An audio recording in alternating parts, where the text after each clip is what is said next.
உரிமை களம் பார்வையாளர்கள் அனைவருக்கும் வணக்கம். இன்னைக்கான அரசியல் களத்துல எது சம்பந்தமாக விவாதிக்க போறோம் அப்படின்னா, சமூக வலைத்தளங்களை திறந்தாலே விடுதலை சிறுத்தை கட்சியை சார்ந்தவர்கள் பக்கம் பக்கமா உட்காந்து ரைட்டை பொழுதுகிருக்காங்க.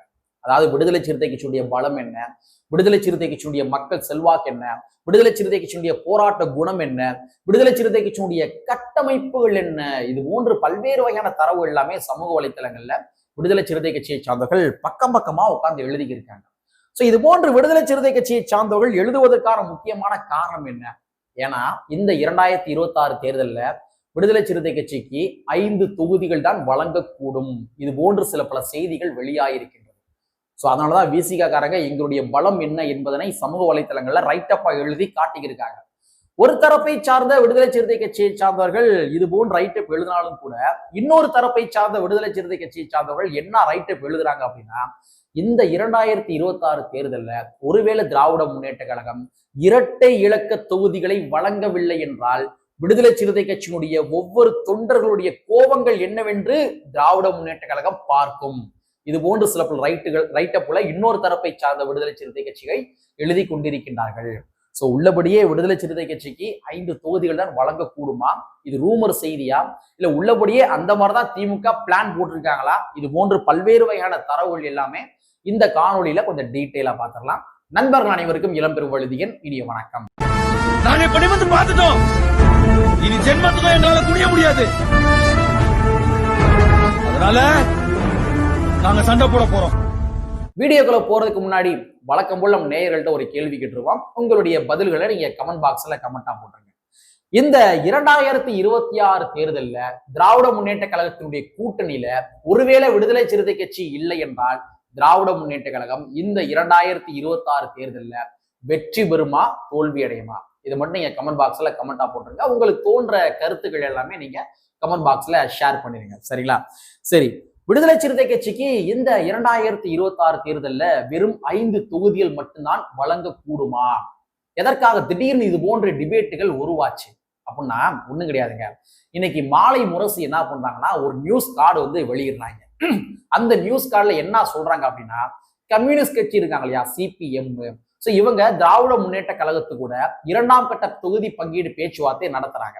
ஆல்ரெடி எல்லா கட்சிகளுமே ஒரு தொகுதி பங்கீடு பேச்சுவார்த்தையை முதல் கட்டமாக முடிச்சிட்டாங்க.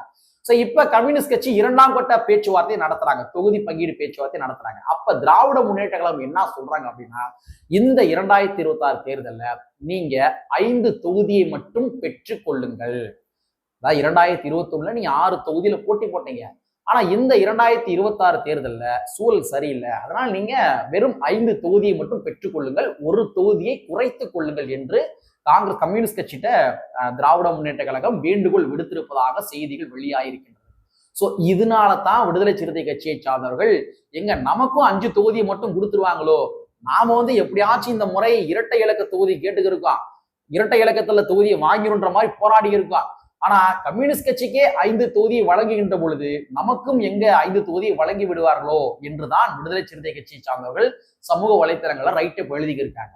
ஏன்னா கம்யூனிஸ்ட் கட்சிக்கும் 2021 6 தொகுதி கொடுத்தாங்க, விடுதலை சிறுத்தை கட்சிக்கும் 2021 அதே 6 தொகுதியா கொடுத்தாங்க. அப்ப இந்த 2026 கம்யூனிஸ்ட் கட்சிக்கு 5 தொகுதியை திராவிட முன்னேற்ற கழகம் வழங்குகின்றார்கள் என்றால் விசிகா கூட பேச்சுவார்த்தை நடத்துகின்ற பொழுது இங்க வாங்க திரும்ப அவங்களே வெறும் 5 தொகுதி போதுன்னு சொல்லிட்டாங்க. நீங்க ஒரு ஸ்டேட் பாலிடிக்ஸ், ஸ்டேட் லெவல்ல இருக்கிற கட்சி மட்டும்தான், நீங்களும் 5 தொகுதி வாங்கிக்கங்க, இந்த இரட்டை இலக்கம் இதெல்லாம் நீங்க வராதிங்க அப்படின்ற மாதிரி திராவிட முன்னேற்ற கழகம் விடுதலை சிறுத்தை கட்சியை நிர்பந்தம் செய்யக்கூடும்.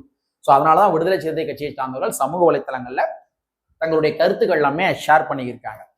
சோ உள்ளபடியே திராவிட முன்னேற்ற கழகம் ஒருவேளை விடுதலை சிறுத்தை கட்சிக்கு 5 தொகுதிகள் தான் வழங்குவாங்களோ, வழங்குவதற்கான பாசிபிள் இருக்குதா என்று கேட்டோம் அப்படின்னா நிச்சயமாக வெறும் 5 தொகுதியை மட்டும் வழங்குவதற்கான பாசிபிலிட்டிஸ் மிக அதிகமாக இருக்கின்றது. ஏன்னா 2021 வந்து இதே கூட்டணியை வச்சுதான் திராவிட முன்னேற்ற கழகம் போட்டி போட்டாங்க. ஆனா இந்த 2026 திராவிட முன்னேற்ற கழகம் ரோட்ல போற ஆள் எல்லாம் உள்ள புடிச்சு போட்டு கூட்டணியில் சேர்த்துக்கு இருக்கிறாங்க. தேமுதிக சேர்த்திருக்கிறாங்க, மக்கள் நீதி மையத்தை சேர்த்திருக்கிறாங்க, ஓபிஎஸ் சேர்த்திருக்கிறாங்க, எஸ்டிபிஐ சேர்த்திருக்கிறாங்க, இன்னும் பல கட்சிகள் உதிரி கட்சிகள் எல்லாத்தையுமே ரோட்ல போற ஆள் எல்லாத்தையும் உள்ள இழுத்து போட்டிருக்காங்க. அப்ப அவங்க எல்லாத்தையுமே சீட்டு வழங்கி ஆகணும்ல. தேமுதிக சீட்டு வழங்கி ஆகணும், எஸ்டிபிஐக்கு சீட்டு வழங்கி ஆகணும், இங்க ஓபிஎஸ் சீட்டு வழங்கி ஆகணும். இது போக வந்து அதிமுக இருந்து இங்க வந்து குதிச்ச சில பேர் இருப்பாங்க இல்லையா, திடீர்னு வந்து நல்லவங்களா மாறவங்க இருப்பாங்க இல்லையா, அந்த மாதிரி ஆட்களுக்கும் திமுக சீட்டு வழங்கி ஆகணும். அப்ப இந்த சீட்டெல்லாம் எங்க இருந்து எடுத்து தருவாங்க? கூட்டணி கட்சிகளுடைய சீட்டுகள் தான் எடுத்து தருவதற்கான வாய்ப்புகள் இருக்கு. இது போக காங்கிரஸ் கட்சிக்கு வேற எக்ஸ்ட்ரா 3 சீட்டு வழங்கி இருக்கிறாங்க. அப்ப இதெல்லாம் எப்படி டேலி பண்ணுவாங்க? திமுக எப்படி டேலி பண்ணுவாங்க? கூட்டணி கட்சிகள் இருந்து எடுத்துதான் இந்த போன்ற கட்சிகளுக்கு வழங்குவதற்கான பாசிபிள் இருக்கின்றது. சோ அப்படி இருக்க பட்சத்துல இந்த முறை திராவிட முன்னேற்ற கழகம் விடுதலை சிறுத்தை கட்சிக்கு வெறும் 5 தொகுதிகளை வழங்குவதற்கான பாசிபிள் இருக்கின்றது. ஆனா விசிக காரங்க இதை ஒத்துக்குருவாங்களா அப்படின்னு கேட்டா நிச்சயமாக ஒப்புக்கொள்வதற்கான வாய்ப்புகள் கிடையாது. விடுதலை சிறுத்தை கட்சி நிறுவனர் அண்ணன் திருமாவர்கள் முடிந்தவரை இரட்டை இலக்க தொகுதிகளில் போட்டி போடுவதற்கான அனைத்து முயற்சிகளையும் மேற்கொள்வார். அதுல எந்த விதமான மாற்று கருத்தும் கிடையாது. இன்னொரு கூடுதல் தகவல், கம்யூனிஸ்ட் கட்சி நாளை தினத்துல வந்து அந்த செயற்குழு கூட்டத்தை போட போறாங்களாமா. அதாவது இந்த தொகுதி பங்கீடு பேச்சுவார்த்தை சம்பந்தமாக செயற்குழு கூட்டம் போட போறாங்களாமா. சோ அந்த செயற்குழு கூட்டத்துல திராவிட முன்னேற்ற கழகம் ஒருவேளை 5 தொகுதி தான் அப்படின்ற மாதிரி உறுதியாக சொல்லிவிட்டார்கள் என்றால் கம்யூனிஸ்ட் கட்சி என்ன முடிவு எடுக்க போகின்றார்கள் என்பது தெரியவில்லை. ஒருவேளை கூட்டணியில இருக்கலாம், கூட்டணி விட்டு வெளியே வரலாம், யாருக்குமே ஆதரவு இல்லாம இந்த தேர்தலை வந்து இவங்க கடக்கலாம், இல்ல தனியாக கூட நிற்கலாம், இல்ல கம்யூனிஸ்ட் கட்சி அவங்களுக்கு எந்தெந்த இடங்கள்ல பலம் இருக்கின்றதோ அந்தந்த தொகுதியை மட்டும் தேர்ந்தெடுத்து வெறும் 10 தொகுதி 15 தொகுதி 20 தொகுதி இது போன்ற இடங்கள்ல மட்டும் கம்யூனிஸ்ட் கட்சி போட்டி போடுவதற்கான பாசிபிள் இருக்கின்றது.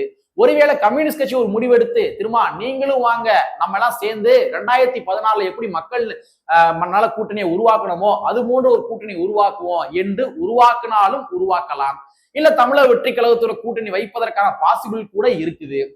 இது போன்று எதுவும் நடக்கலாம். ஏன்னா நீங்க கொஞ்சம் திங்க் பண்ணி பாருங்க, விடுதலை சிறுத்தை கட்சியுடைய நிறுவனர் அண்ணன் திருமாவர்கள் 2 கட்சி கூட மட்டும் தான் கூட்டணி கிடையாதுன்னு சொல்லியிருக்கிறாரு. ஒன்னு பாஜக, இன்னொன்னு பாமக. அரசியல் சூழல் கருதி அந்தந்த நேரங்கள்ல எழும் விவாதங்களுக்கு ஏற்றவாறு அவர் வந்து மற்ற கட்சிகளை விமர்சனம் பண்ணிருக்கலாம். ஆனா கூட்டணியே கிடையாது என்னுடைய வாழ்நாள்ல என்று சொன்ன கட்சிகள் 2 கட்சிகள் தான், ஒன்னு பாமக, இன்னொன்னு பாஜக. சோ அரசியல் களத்துல எது வேண்டுமானாலும் எப்பொழுது வேண்டுமானாலும் சாத்தியம். அதனால கூட்டணி இருப்பதற்கும் பாசிபிள் இருக்குது, கூட்டணி உடைவதற்கான பாசிபிள் கூட இருக்குது. நம்ம எல்லா கோணத்திலையும் பார்க்க வேண்டிய தேவைகள் வந்து இருக்குது. சரி, இதை நாம எப்படி பாக்குறோம்? அதாவது விடுதலை சிறுத்தை கட்சிக்கு வெறும் 5 தொகுதி தான் திராவிட முன்னேற்ற கழகம் வழங்கக்கூடும் அப்படின்ற மாதிரி ஒரு கருத்து இருக்கு இல்லையா?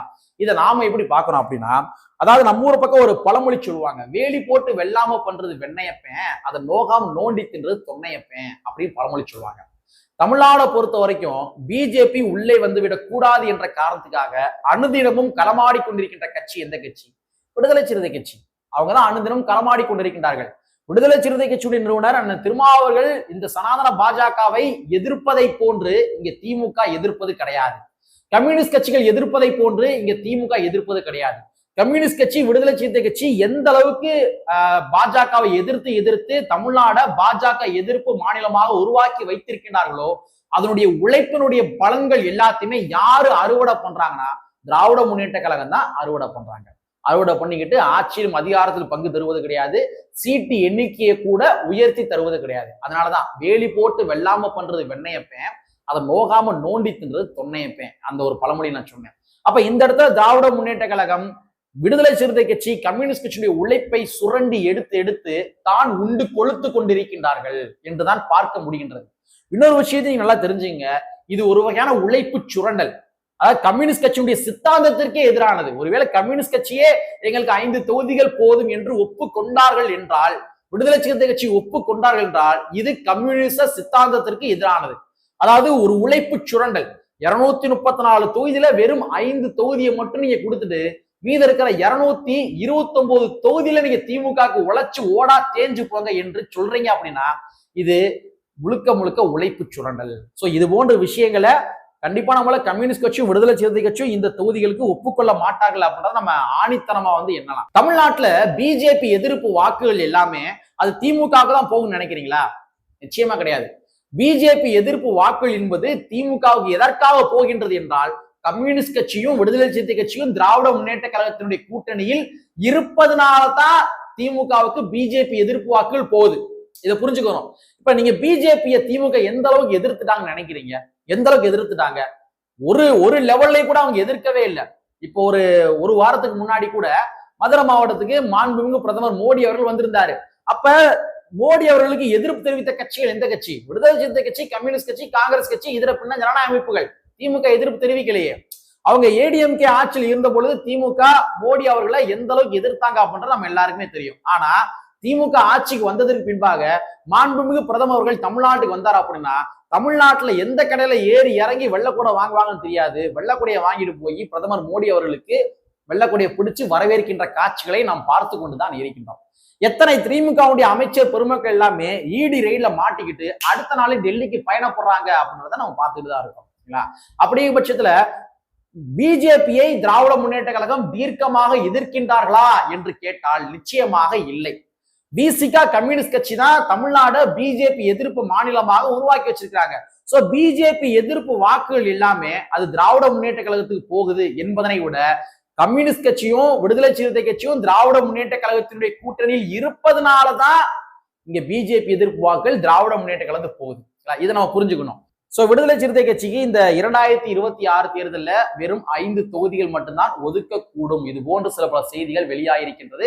அந்த செய்திகள் உண்மையா பொய்யா அப்படின்னு பார்த்தோம் அப்படின்னா இதுவரைக்கும் நம்ம சொன்ன தரவுகளை வச்சு பார்த்தோம் அப்படின்னா அது உண்மையாகத்தான் இருக்கக்கூடும்.